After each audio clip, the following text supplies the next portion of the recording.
Quiero que me ayudes en esta nota, un A tipo ver, que ha estado durante años y años y años acreditado en el Ministerio de Trabajo, que conoce a todos los sindicalistas, que ha recorrido el espinel, sabe mucho más que yo, que soy un humilde conductor, para hablar de cuestiones laborales. ¿Y sabes por qué? Porque, bueno, hemos convocado a una de las personas que más sabe en el tema de derecho laboral y que nos va a poder también abrir una ventana para comprender qué es lo que está buscando el gobierno con este proyecto de reforma laboral que después de presupuesto será el que primero se trate en el periodo extraordinario que, como recién nos decía el senador Paul Troni, se estará llamando para este verano, del 11 de diciembre al 31 y después seguramente enero y parte de febrero para debatir otros proyectos como la reforma laboral y la tributaria. Estamos hablando de Julián de Diego, que es abogado laboralista y que nos va a ayudar un poquitito a ver qué busca el gobierno y cómo puede repercutir en el mercado laboral argentino, ¿no es cierto? Así que de Diego, Darío del Arco y Luis Tarulo, aquí en Ecomedios los saludan. ¿Cómo le va? De Diego, hola. sí, sí, Ah, no ahí lo, me no lo, escuchan. sí, ahora sí, perfecto. ¿Qué tal? ¿Cómo le va? Buenas tardes. Le decía, ¿Qué tal, Darío? bien, bien, con Luis Tarulo acá le vamos a hacer algunas preguntas, esperemos que nos ayude. ¿Cómo no? A ver, tengo entendido que es una de las pocas personas que ha tenido acceso a los borradores del gobierno, que por allí ha podido leer y analizar unos 92 artículos que contendría este borrador. ¿Por qué no nos cuenta qué busca Javier Milei con esta reforma laboral y cómo puede repercutir en el mercado argentino? Bueno, en primer lugar, la reforma laboral es una necesidad originada en un tercero que no tiene nada que ver con mi ley ni tiene nada que ver con la Argentina, que es el avance de las nuevas tecnologías. Después de la pandemia, que ya obligó a un marco de regulación muy importante en materia de tecnología. Después vino el aluvión de las aplicaciones, la robótica, la automación y ahora está apareciendo la inteligencia artificial. Nuestra legislación, la mayoría, el 90% de nuestras normas, provienen de la década del 70.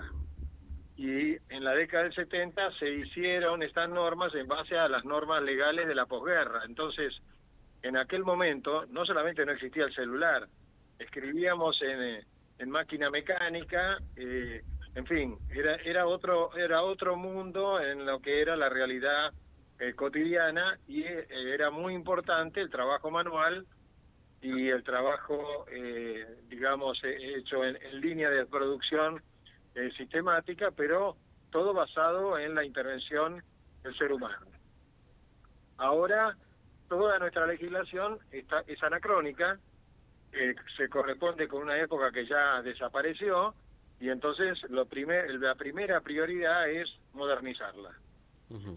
Así que la obligación la tiene el gobierno, porque además está en mora el Parlamento que debió haber actualizado nuestra legislación laboral para que se adeque a las nuevas tecnologías, prácticamente no hizo nada. Lo único que hubo fue la reforma laboral que introdujo la ley de bases, que si bien es un avance demasiado pequeño para todo lo que se requiere Uh-huh. en las futuras reformas, Sí, ¿no? y en algunos casos hasta cuestionado por la justicia, porque hubo presentaciones de los gremios que fueron atendidas por la justicia oportunamente y que han tabicado la aplicación de esa normativa, ¿no?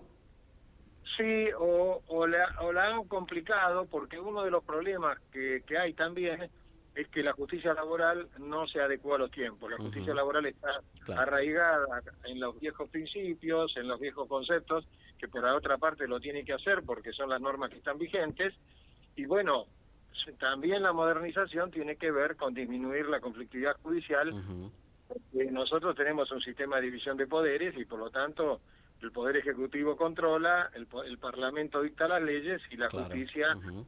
resuelve los conflictos. Entonces, los tres tienen que seguir cumpliendo con su función y los tres no han cumplido con su función en lo que hace la reforma laboral. Ni el Poder Ejecutivo ha logrado el consenso para tener una reforma integral hasta ahora parece que lo va a lograr. El Parlamento prácticamente no hizo nada en materia de actualización de las normas laborales y la justicia sigue aferrada al pasado. Entonces, Uh-huh. para que podamos abrir un nuevo escenario de crecimiento económico, con nuevas tecnologías, con reglas claras, con previsibilidad, son requisitos fundamentales para las inversiones. Es decir, con esto le quiero aclarar, la reforma laboral no genera empleo. Lo que genera genuinamente empleo es el crecimiento. Ahora, para que haya crecimiento, los inversores exigen reglas claras y sobre todo reglas modernas. Estas reglas están faltando y esta oleada de reformas que viene en extraordinarias creo que va a poner al día a la Argentina para la nueva etapa. De Diego, le voy a hacer una pregunta y después sí vamos a empezar a pimponear con Luis Tarulo. Luis Tarulo, compañero de trabajo de hace muchos años, editor de laborales en la agencia de noticias DIN, ya desaparecida, conoce mucho el paño, así que me va a poder ayudar en enderezar esto y saber también un poquitito por dónde van aquellos 92 artículos del borrador. Pero le quiero preguntar, recién usted ponía un ejemplo de la tecnología, hablaba de la máquina de escribir, hablaba de la inteligencia artificial.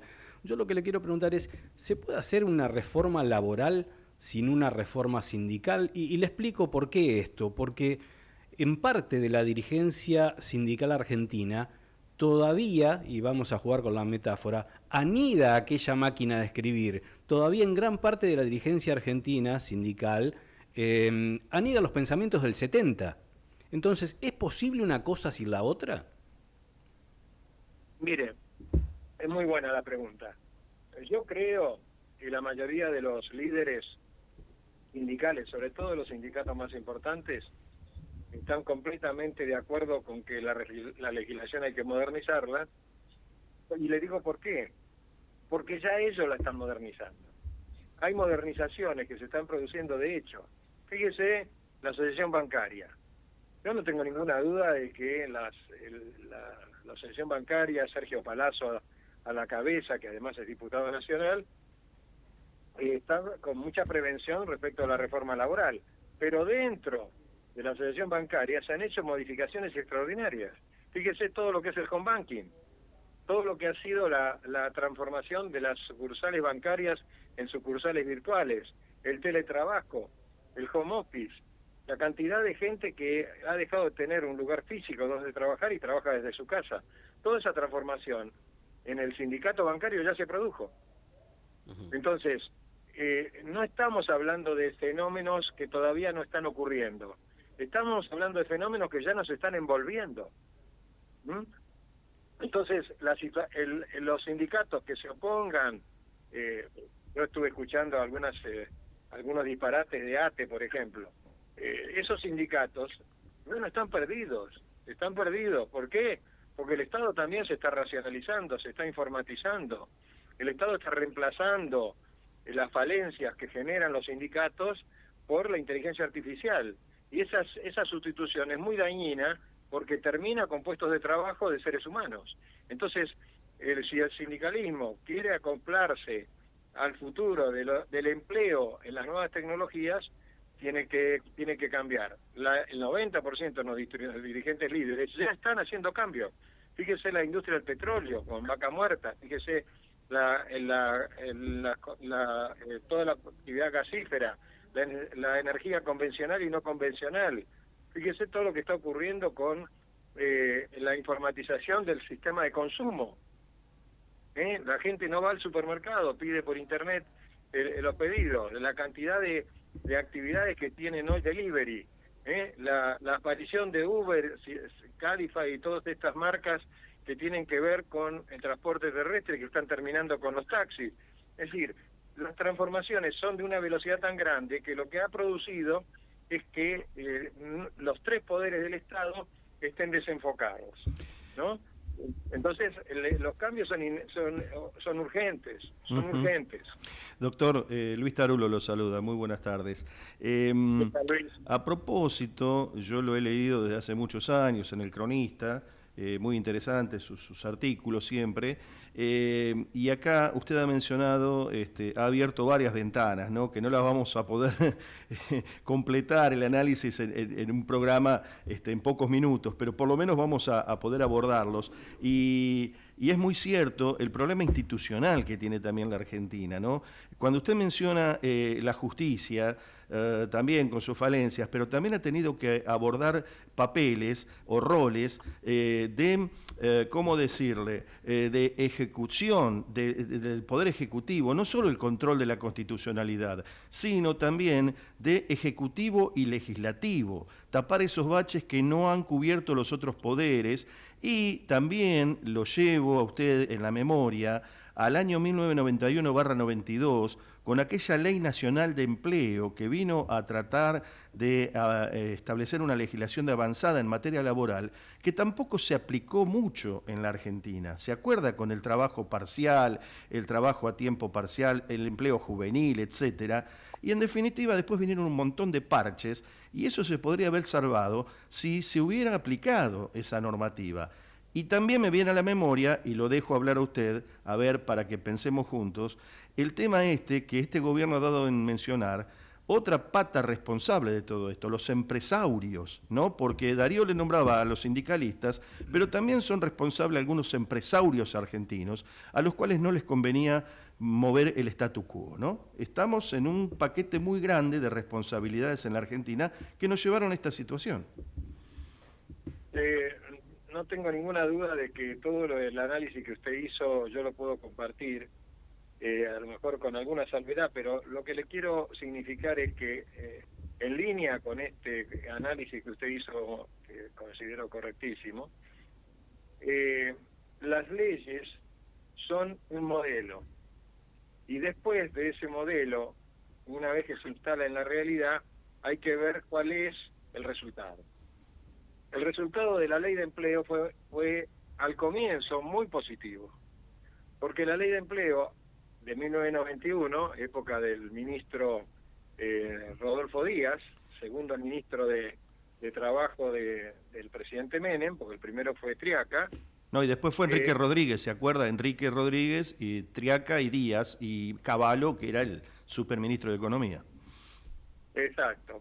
Pero el asunto es que la ley de empleo de 1991 salió en la gestión de Rodolfo Díaz. Exacto, sí. Rodolfo Díaz diseñó, junto con su equipo, un modelo que en esa época era un modelo de avanzada. Fíjese usted que tiene hasta el procedimiento de crisis por cambios tecnológicos. Tal cual. En el año 1991, donde recién estaba apareciendo el celular. Entonces, la verdad es que en los primeros 5, 6, tal vez 7 años, esa ley cumplió con su función. Es más, esa ley es la que traía las multas a la no registración, y esas multas desalentaron la no registración y fomentaron la registración en una época de tantos cambios como fue la década del 90. Ahora, ¿qué pasó? Después se deformaron. Fíjese usted, las multas nacieron en el año 91, murieron con la ley de bases del año pasado, porque fueron derogadas todas, y habían sido creadas para luchar contra la no registración, y la no registración se triplicó. O sea, de tener una no registración en 1991 del orden del 16-17%, hoy llegamos prácticamente al 50% de la no registración, o sea, del trabajo en negro en todo el país. Entonces, ¿qué ocurrió? El modelo resultante de esos esquemas legales, con el tiempo se deformaron. ¿Qué hay que hacer? Hay que reconducirlos. Y la reconducción viene con la modernización laboral que está proponiendo el presidente, que además no es una modernización laboral unilateral, porque tiene que ser concertada con los gobernadores, tiene que ser concertada con la CGT, y tiene que ser concertada con las representaciones empresarias que sean genuinas, ¿no es cierto? O sea, la Unión Industrial, la Cámara Argentina de Comercio, en donde, por supuesto, tenemos un espectro también heterogéneo, como usted lo describió muy bien. Hay muchos empresarios que, por supuesto, no están de acuerdo con hacer los cambios, porque prefieren el status quo anterior, pero la mayoría de los empresarios más destacados, en la industria de alimentación, en la siderurgia, en el petróleo, etcétera, necesitan los cambios. Sí, además hay una interacción, perdóneme Darío y perdóneme Julián, hay una interacción como no la había antes. Antes eran todos compartimentos estancos, pero hoy Vaca Muerta, por ejemplo, participan, no sé, digo, voy por un absurdo, pero pueden haber interactuando, no sé, 10 sindicatos al mismo tiempo. Entonces tiene que estar todo coordinado, todo interactuando, la construcción, los camioneros, el ferrocarril, los areneros, los petroleros propiamente dicho, bueno, todo un sinfín de sindicatos. Miren, tanto es así, nosotros parece que hemos tenido transmisión de pensamiento, que la reforma laboral no puede estar sola, tiene que estar combinada con la reforma fiscal, con la reforma previsional y con los acuerdos que tiene que haber con cada una de las provincias para volver a reformular el marco de la obra pública y de todos los demás temas pendientes que tienen las provincias, de modo tal que si se persigue un modelo de concertación, como creo que es el estilo de que lo que se está iniciando en el proceso de negociación de estas reformas laborales, vamos a tener un pacto de mayo 2 con un consenso muy grande la mayoría de las provincias argentinas, y esto va a generar un golpe, una bocanada de aire fresco que seguramente va a traer inversiones. Acuérdese que sin inversiones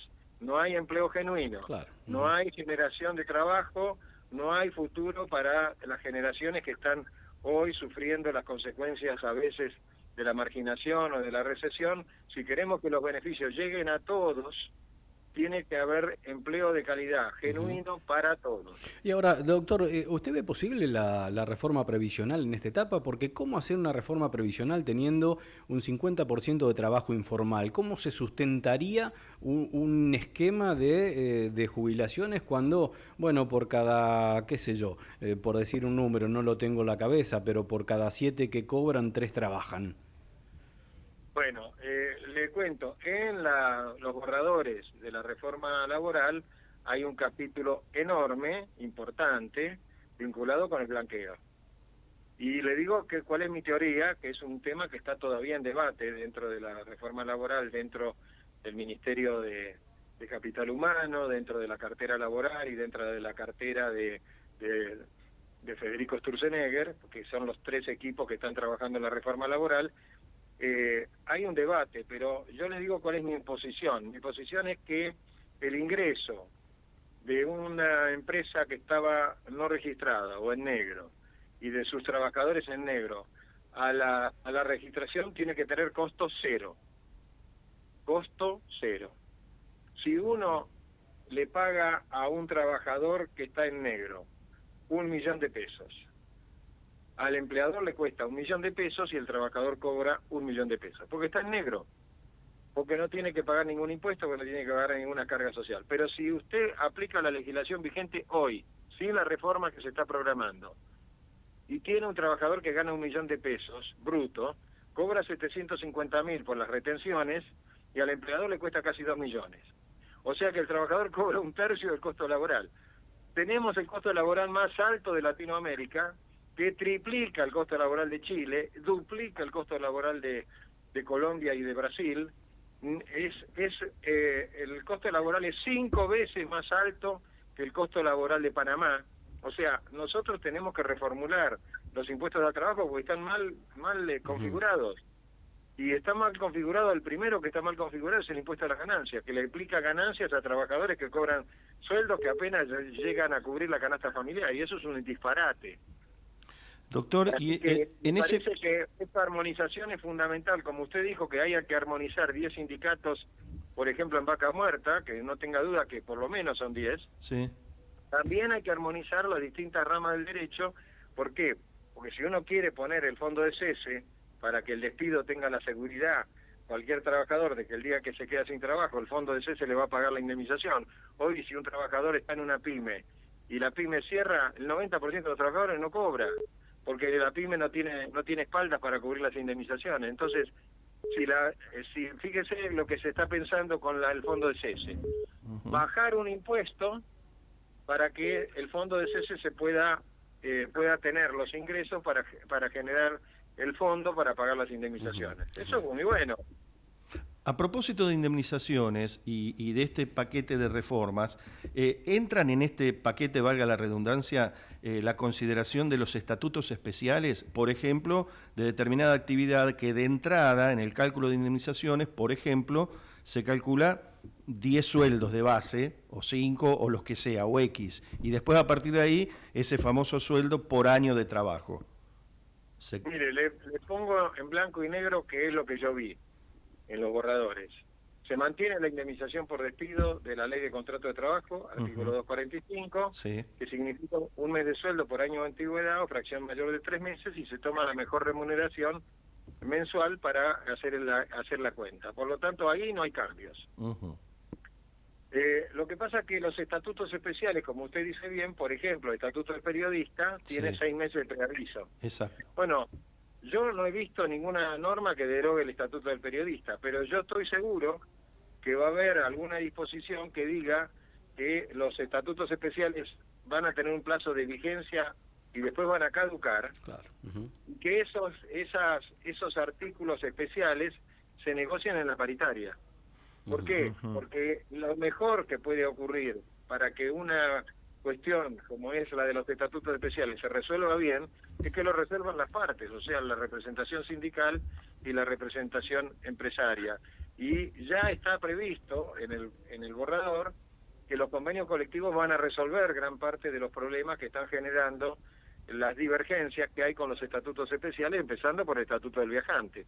Claro. Que es un estatuto que está en vía de desaparición, porque el viajante ya no existe más. Claro, claro. Doctor, dos finales le hago, una yo y otra Luis. ¿Qué pasa con la carga horaria? ¿Va a haber jornadas de 12 horas de trabajo? ¿Va a haber un banco de trabajo? ¿Va a estar la posibilidad de compensar si un día se hicieron 12 horas, en otra jornada hacer 4? ¿Cómo va a funcionar eso, según lo que usted vio? Bueno, mire, hoy estábamos hablando de las ventajas que había generado la ley de empleo de Rodolfo Díaz en el año 91. En esa ley está el banco de horas. O sea, el banco de horas no nace con la reforma laboral de Milei, sino que nace en 1991, y desde 1991, escuche lo que le voy a decir, 130 convenios colectivos tienen el banco de horas. 130, no uno, ni dos, ni una casualidad. No, desde heladería Fredo hasta Minera Lumbrera, desde Barrick hasta Cerro Vanguardia, desde los supermercados hasta los shoppings. Todos tienen banco de horas. Ahora, el banco de horas no está generalizado y entonces eso es lo que trae el nuevo sistema. ¿En qué consiste el banco de horas? Para que ilustrar lo que usted puso como ejemplo, que uno podría trabajar un día 12 horas. Por ejemplo, si yo estoy en un shopping en donde el 70% del público viene un sábado, no tiene sentido que tenga una jornada limitada. Ese sábado es conveniente que tenga 12 horas de trabajo, pero el lunes tengo el día completo libre. ¿Me siguió? Sí, Entonces, claro. cuando uno promedia los días de 12 horas con los días de descanso, no puede superar las 48 horas semanales y las 8 horas por día.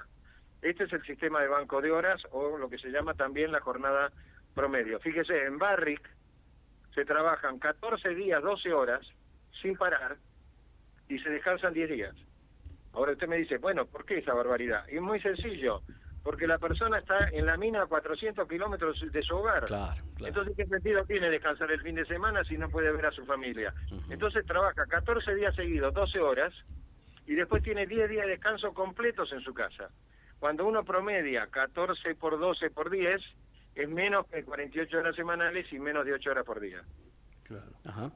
La última, Luisito. Bueno, una pregunta, pero con dos cuestiones. Me parece que va por una vía paralela, pero también llegará el momento de discutirlo para los despidos o indemnizaciones, el tema de la tutela sindical, si eso está previsto discutirlo también, para el que ejerce una función gremial, que tiene una protección especial, y después el tema de la ultraactividad, que es la renovación automática de convenios que viene ya de largo, del año 74, ¿no? Así que, ¿cómo está esa situación? Si está previsto esa discusión. Yo le agrego a los dos temas que usted planteó muy bien, un tercer tema que es la duración de los mandatos de los dirigentes gremiales. Claro.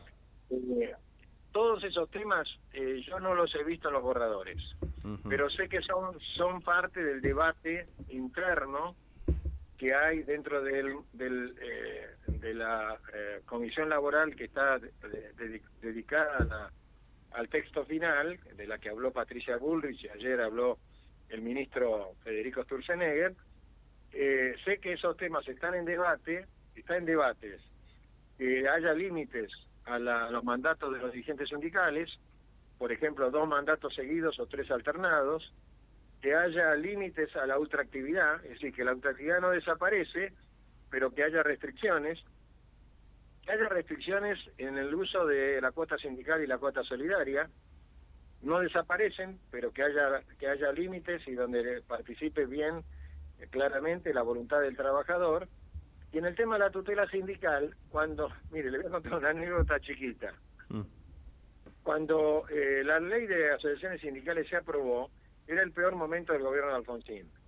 Era el fin del gobierno, tuvo que entregar el mandato 6 meses antes de determinada gestión porque el país estaba desbordado. Perdón, doctor, Alfonsín tuvo 2 momentos críticos. ¿Usted se acuerda la reforma laboral de Mucci, que por Lorenzo Miguel y los hermanos Zapag fracasó en el 84 y se tuvo que ir Mucci? Y después en el final tuvo eso fue porque la avanzada gorila de aquella época hizo poner las cosas en el extremo y por lo tanto fracasó, y después, claro, además de la CGT, le metió Gualdini, que era un dirigente sindical de quinta fila, pero muy activo, que le hizo 13 paros o 14 paros generales. Por eso le nombré a Lorenzo Miguel. En el último tramo de Alfonsín se aprobó la ley de asociaciones sindicales. Y Triaca, ministro de Trabajo, con el cual yo tenía muy buena relación durante la época que gestionó como ministro, me cuenta como anécdota que dentro del modelo legal que había elaborado 3 asesores de la CGT, habían puesto 3 temas. Los temas que eran irrenunciables, los temas que eran negociables y los temas que eran para entregar. O sea, que adentro de la ley había cosas que los sindicatos consideraban fundamentales, había otras que podrían sufrir algún tipo de cambio en la redacción, y había otras que eran para entregar, para que sintiera la contraparte de que había logrado algún éxito en la negociación. Me dice, pero la gestión de Alfonsín fue tan mala, y la de su ministro de Trabajo fue tan mala, que se aprobaron los 3. Claro. Lo imprescindible, lo negociable y lo prescindible. Claro. Entonces, adentro, fíjese usted, la tutela sindical protege a cualquier trabajador que está dentro de una empresa que tenga un cargo en un poder público.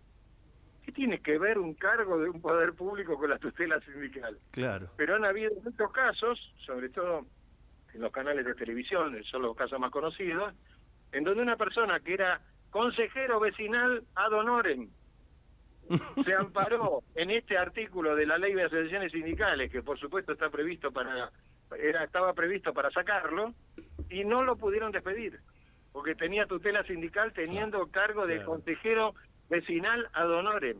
Entonces, ese tipo de cosas hay que depurarlas. La ley tiene este tipo de excesos y yo creo que hay que depurarlo. Ahora, no hay ninguna duda que si uno quiere hacer las cosas bien, esto tiene que ser concertado con la CGT y con la representación sindical, porque si no hay consenso, no va a haber estabilidad en las reformas.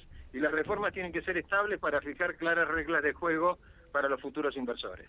Doctor, ha sido un lujo. Gracias por habernos atendido. Muy amable.